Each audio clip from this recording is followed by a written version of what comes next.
China's military has put the US on notice. In today's video, we get media access to the weapons of the Chinese military. The world is on edge. While Washington pushes aggression in Iran, Beijing has sent a clear signal: the era of unchecked force is over. China is no longer just watching from the sidelines. Today, we have exclusive access to the 2026 arsenal. The tech, the lethality, and the reality.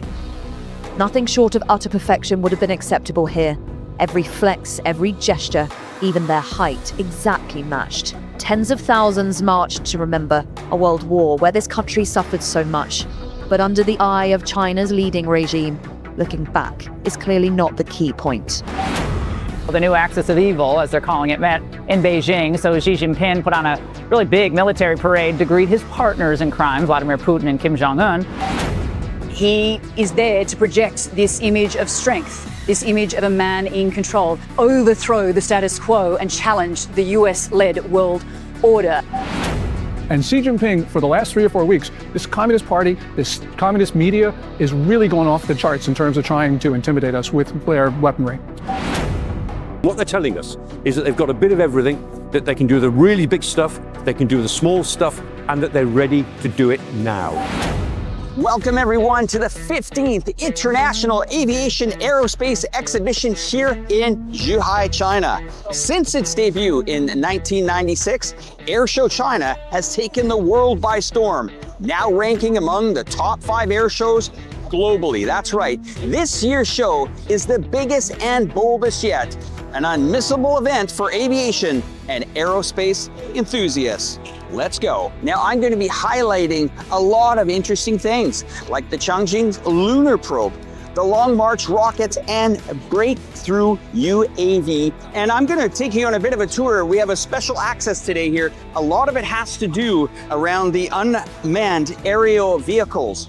Of course, we have maneuver assault combat systems as we go on heavy armored battalion tanks, high mobility light infantry, and of course, munition attack battalions. This is serious hardware. Convoy Air Defense Battalion, and of course, the Air Area Defense System. Come with me, let's go.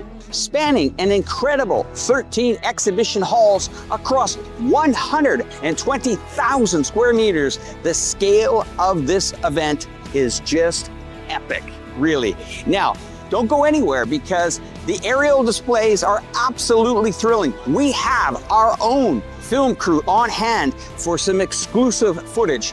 We have to witness some amazing things like the aerobatic team, and we will be dazzling you in the sky. So buckle up for a spectacular experience. So I'm here with Zach here, and we're in the weapons forum, I'm gonna call it. Weapons hall. It's huge. Okay, so Zach, I mentioned Norinco. Let's talk about that just for a second as we go into talking about these vehicles. What is Norinco? Well, of course, Norinco is one of the biggest military equipment producer in China. Well, it's very famous in China, also around the world. If you want to find the best Chinese weapons, Norinco is probably one of the places you want to go. Yeah. It's pretty exciting energy here. You could hear the jets outside just slamming against this building here. Well, let's get into this here. I'm going to show you. This is the high-powered microwave weapon system HPM 3000. Now, what this system is, it's designed, you see this panel along here. This is designed to take drones out of the sky. So something that could be very well used in the war. Modern warfare, yeah. The war and the conflict in Ukraine and Russia right now. This is it, and I'll show you, if we walk a little bit more, this is a smaller model of this.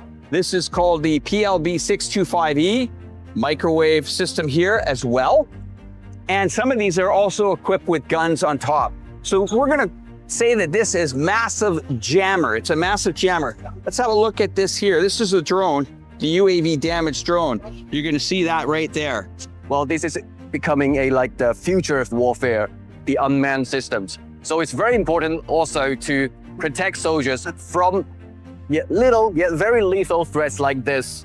And that's why this has become the new trend for many of the traditional weapons to have this anti-drone system, as we can see from these armored vehicles. when we're talking military, I mean, China is not a country that has been in conflict for many, many, many decades. Yes, indeed. Why do you think that they are investing in military? Most Chinese point of view, we're building this up to protect ourselves, protect the land, protect our people, because China faces many threats, regional, global threats, you name it. And this is to build up our national defense. And then we can have the ability to develop our nation, develop our economy. Well, this is like something we have to do. And Alex, I also have something that Tell me. I want to ask you actually. You from Canada, Right. You're from the West. Yes. So what do you think about these accusations that China is threatening global security with its military? You know, the Americans, for their media to come out and always scaremonger about China is rather interesting, because we're talking about America who bombs, bankrupts, and bullies countries. I call it the triple B package. And this is, you know, a nation that has been in conflict probably in over 40 to 50 conflicts since I've been on this planet. And then you ask the average American, when's the last time, you know, that China's been in conflict? And they just say, well, that's irrelevant. So to me, yes, I would say that our foreign media is very, very negative on explaining how China is allowed to defend itself. They are more on the, look at this new jet. Why does China need this new jet? Why is China adding it to its navy in the South China Sea? It's a lot of that. Yes, it's always a problem when China upgrades its military technology. Again, I guess that has a different view on what military is. We always think military is offensive, combative, go in, stack, pack, rack, and be successful and, you know, do some damage. China's is more defensive. And actually, you bring up the role of military. I'd like to mention something very, very different here in China. Okay. Well, the PLA, the People's Liberation Army, we Chinese people actually see them as very close friends. They're protectors. And they're not just about killing enemies and protecting the land and soil. They're here to help people, regular people. Because when there is floods, you know, any natural disasters, the PLA is always the first there to save people and to rebuild and to clean up the messes. And that's how we Chinese people see them, as their protectors.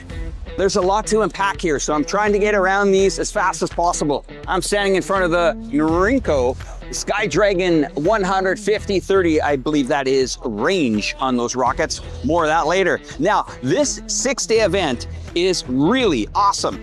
It's China's newest aviation innovations as well, showcasing advanced fighter jets like the J-15T and the J-15D, including, well, get this, the J-35A. In particular, it's a game changer. It's China's second stealth fighter alongside the J-20, positioning China as the only nation besides the United States with 2 stealth fighter models. I'm standing in front of the J-20S, one of the most lethal fighter jets in the Chinese Air Force. Now, behind me here is a half-scale size of the aircraft. You can see, now it's the Aviation Industry Corporation of China. Now, the AVIC, short, is the Chinese state-owned aerospace and defense conglomerate. It's headquartered here in Beijing, China. Now, I'm in front of a 1-2 version, half version of the J-35A.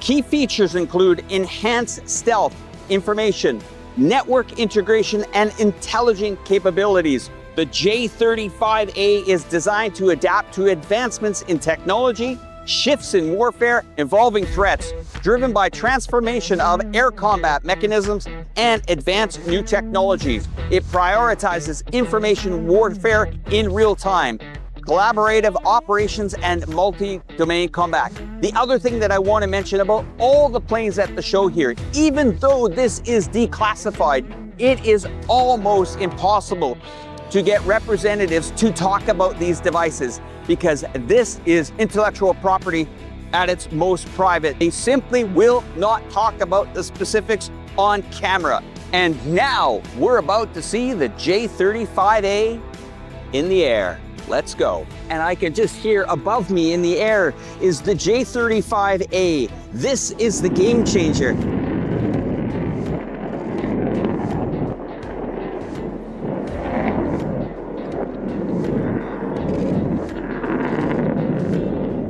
Okay, so on the tarmac here at the air show, the Chengdu J-10CE fighter jet has arrived here. And as you can probably hear, it's in the air as we speak as well.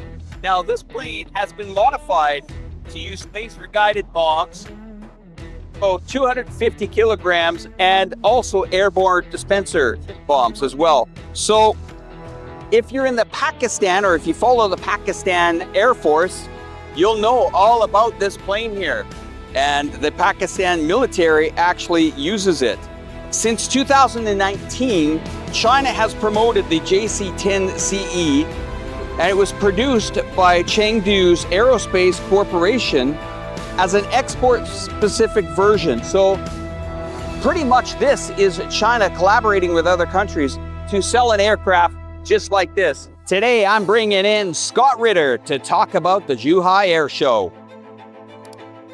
We have to be careful about this thing because the only way that becomes survivable is if it goes into AI mode, which means that it's operating on its own, making decisions on its own, on target prioritization, where to locate, et cetera, because now nobody's communicating with it. But it still has to track things, it still has to emit. And there's ways to defeat it. Again, I'm not raining on anybody's parade. I'm impressed as hell with this technology. I really am. I think it's fantastic technology. I just want to point out, and I'm sure the Chinese know this as well, that for every problem, there's a solution. See, they're building equipment there that is a solution to an identified problem that's emerging from the Russian-Ukrainian battle. So that's why you have these drone equipment, because it's very dangerous to operate on the battlefield right now because of drones. So you want these unmanned vehicles to go out there and engage, so that if the enemy does kill it, it's just blowing up a piece of equipment. It's not killing manpower. So that's a Chinese solution to the problem. But then there'd be people like me who are going to sit there and go, okay, what's my solution to the Chinese solution to the problem? And that's the way war works. So war is a constantly evolving thing. And one of the dangers of military technology is that we start off by trying to build the perfect weapon. Then somebody comes up with the cheap alternative. And then the question is, do we scrap that perfect weapon and start all over, or do we seek to modify this perfect weapon when we end up into this cycle of expenditure? And China needs to be careful about not falling into the American trap. And that is to try and build a series of perfect weapons that have to continually be updated, upgraded, and end up bankrupting, because that's what the United States has become. I'm not criticizing China. I'm just saying that, they're heading down a path that we've trod before, and that's why we have $1 trillion defense industry. Well, Scott, I mean, it's been quite a show today, and man, we'll chat soon. Take care, my friend. All right, thank you. Bye-bye, bye-bye. The drums of war in the Middle East have long set the tempo for global markets, but the current escalation between the United States and Iran has moved beyond mere posturing into a seismic shift for the world's resource economy. As the Strait of Hormuz becomes a high-stake bottleneck, the shockwaves are traveling far from the desert, landing directly in the boardrooms of the world's most powerful mining conglomerates. Now, today, let's hear from our sponsor. If you've been following the channel, you already know SAGA Metals, trading as SAGMF in the United States and SAGA in Canada. Back in January, we covered their massive drill program in Labrador and how they were positioned for the U.S. government's multi-billion-dollar push into critical minerals. But what's happened in just the last 4 weeks has completely changed the scale of history.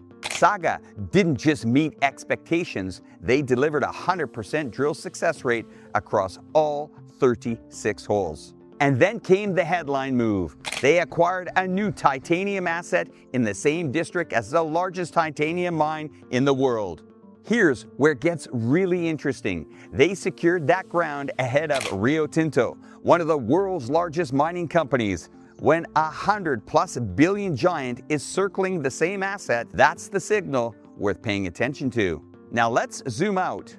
This isn't just a mining story, it's a national security story. Titanium is now considered a defense critical metal. You can't build an F-15 fighter jet, advanced radar systems, or next generation naval platforms without it. And right now, supply chains are under massive stress. The US is aggressively trying to fix this.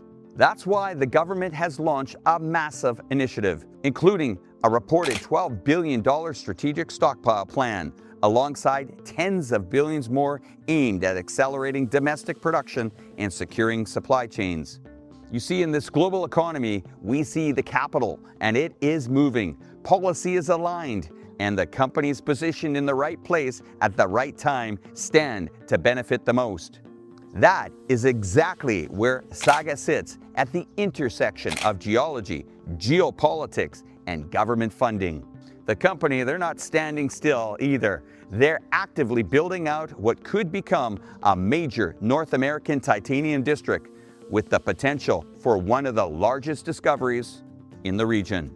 This is more than exploration. It's a strategic positioning in a rapidly changing global market. SAGA Metals is a company I'm watching closely. If you want to learn more about SAGA, check out the link in the description below. I've included them for you. Don't forget to do your due diligence and talk to your financial advisor. And a special thanks once again to SAGA Metals for making today's video possible. Now, let's get back to the video. The China Aerospace Science and Technology Corp, CASC, is going all out this year, unveiling 200 products, with 75% of them brand new, debuting right here. This is the cutting edge of aerospace technology, a glimpse into the future of space travel and exploration.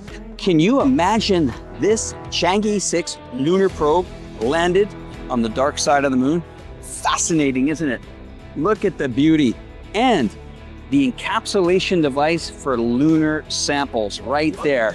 And they brought them back to our lovely planet Earth here, so you and I can see them here at the Zhuhai Aerospace Pavilion. And right behind me here is the Long March 12 rockets. They stand as a symbol of China's ambition to push the boundaries of space exploration. Look at these beauties. We got the March 8, we have the March 12, and the Long March 9. Wow, totally amazing here at the show. Now, while we're walking around, there are a lot of displays here that I have to show you along my journey here. This company is called Zhuhai Aircraft Industry.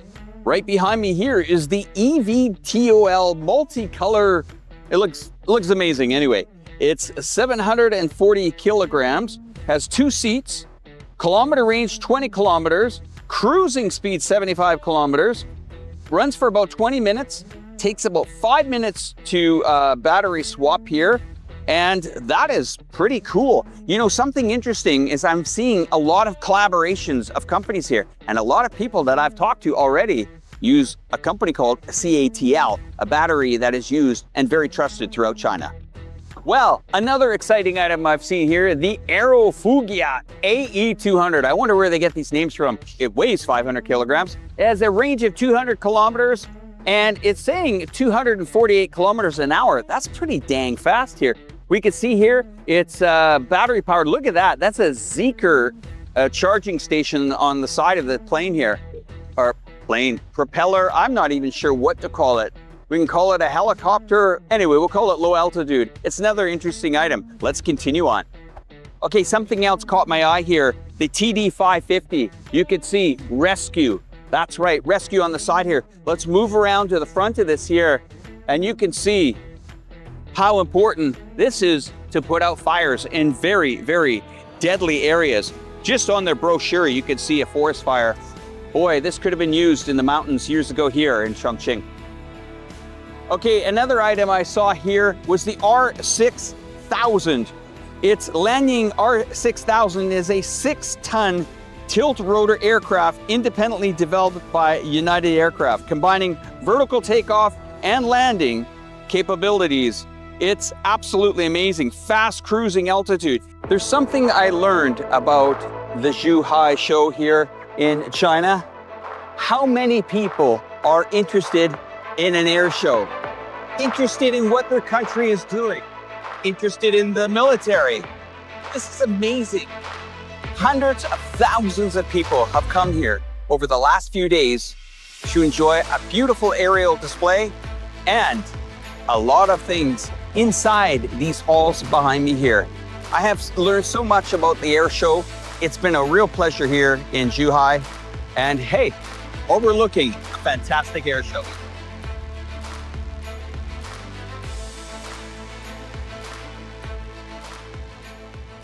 Well, we're here at the Zhuhai Air Show, and your name is? You can call me Daisy. I'm from CSSC. Daisy, what is CSSC? It's China Shipbuilding Corporate. Okay, and what brings you to the air show? I am one of the representative of my company. Okay, and is it successful? I think so. It's our first try. We will definitely be more prepared next time. Okay, and what kind of... 2 years later. Sorry, what kind of products you guys are exhibiting here? Mainly some underwater acoustics stuff. Ah, interesting. Very, very interesting. It's highly professional. Okay, and what do you think about the show here, the Zhuhai Air Show? Did you watch something? I watched the air show and I feel really excited and I'm very proud to be a Chinese. Ni hao, how are you? Fine. Beautiful airplane, huh? Yeah, very good quality. Gen 20. Ah, Gen 20. Yeah. Debuted at the show. Hi there, how are you? So what do you think of the air show? Yeah, good. Yeah? Very good. Yeah. What's your favorite part of the show? I think it's the air show. The air show. Huh? Yeah, very cool. Now, we have to understand China. They are not building this to necessarily be aggressive, but in fact, it's a nation that wants to protect its people, and it's educating the people along the way. That's what's important. You know, this is an air show. We showed you before as we took to the skies. Fantastic, magnificent airplanes up top. Beautiful aerobatic shows, not just from China, but from other countries around the world. We saw fighter jets, the Su-57s, Su-57s from Russia take to the skies. We saw the aerobatic team from China take to the skies. We saw the J-20S sitting on the tarmac, which the Pakistan military, or I shall call it the Air Force, uses. This is a collaboration. I learned about how the Belt and Road Initiative, the BRI, is working not only to make other nations more growth in regards to their economy, but also to make other nations very safe. That's a wrap on the thrilling 15th Annual China Air Show in Zhuhai. From cutting-edge aircraft to advanced aerospace technology, China's commitment to innovation and security is clear. This event highlights a future of strength and safety in the skies. China's commitment to security and global collaboration through the Belt and Road Initiative was also clear here at the show. This event highlights a future of strength and cooperation. Thanks for watching. Stay tuned on more China's journey here in aerospace and defense.